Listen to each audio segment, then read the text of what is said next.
And guess what the two hottest religions were in 1776 in America? The two hottest, fastest growing religions were the Baptists and the Methodists. Of course, the Baptists are right and Methodists are wrong. But at the end of the day, those are what became evangelical Christianity. America has always been a place of evangelical Christianity. You think this country was built on Roman Catholicism?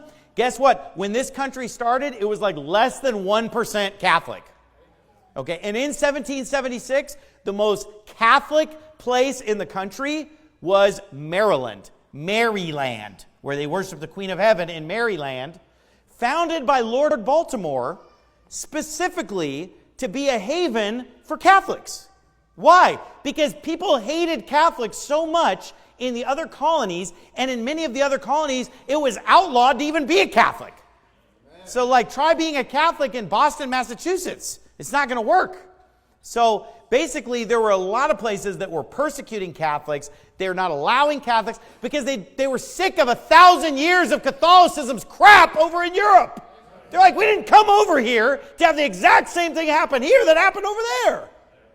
I'm not going to have another idolatrous pagan church over here that's persecuting real Christians and persecuting people just for reading the Bible and preaching the Word of God. So they're like, we don't want that over here. So many of the places did not allow Catholicism at all. So Lord Baltimore founded one of the colonies to be a haven for Roman Catholics called Maryland. So what percentage of people in 1776 in Maryland, pretty much the only colony that had a substantial Catholic population, and it had a whopping 3% Catholic. 3% Catholic. And some people will argue and try to say it's 5 or 6%. Okay, whatever. That's the most Catholic colony. Catholicism barely even existed in the other colonies, and it's virtually nothing. But you want to know which religions were surging? And as America went west and moved into the frontier and took over the rest of the continent, it was Baptists and Methodists that went and founded churches all along the frontier and just spread the Word of God west. This country has always been an evangelical Christian country.